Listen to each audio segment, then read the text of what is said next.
C'était en février dernier.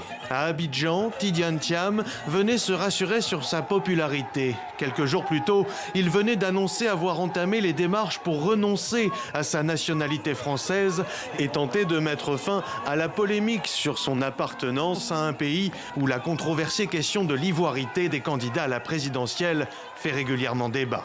Son ascendance familiale, du moins, parle pour lui. Issu par sa mère de la lignée du président Houphouët-Boigny, son père fut aussi son ministre de l'Information avant d'être nommé ambassadeur au Maroc. Le dernier de leurs 7 enfants, Tidiane Thiam, va se montrer une fois envoyé pour ses études à Paris comme un premier de la classe, au parcours sans faute. Comme le rappelait ici en 2013, un ministre français et la directrice du FMI lors d'une remise de prix. C'est une personnalité très exceptionnelle, élève de l'école polytechnique, major de l'école des mines, un parcours à l'INSEAD et une grande réussite universitaire. Il fait partie des belles élites françaises. C'est un garçon exceptionnel qui allie l'intelligence, la joie, le goût du risque, l'ambition, la simplicité. Je l'aime énormément.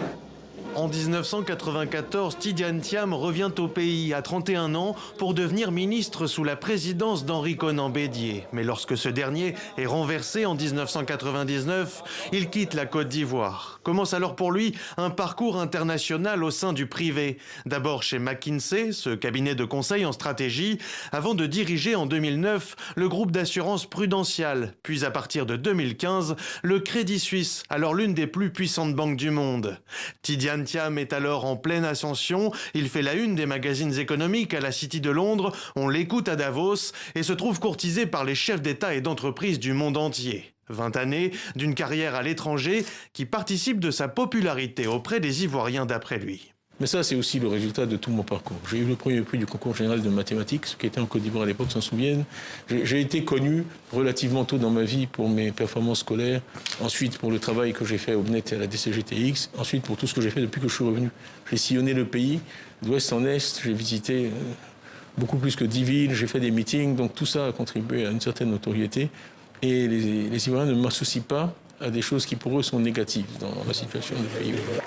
Âgé de 62 ans, Tidiane Thiam est de retour sur la scène politique ivoirienne depuis 3 ans. En décembre 2023, il prenait la tête du plus vieux parti du pays, le Parti démocratique de Côte d'Ivoire, le PDCI, qui vient de le désigner comme son candidat à la présidentielle d'octobre prochain.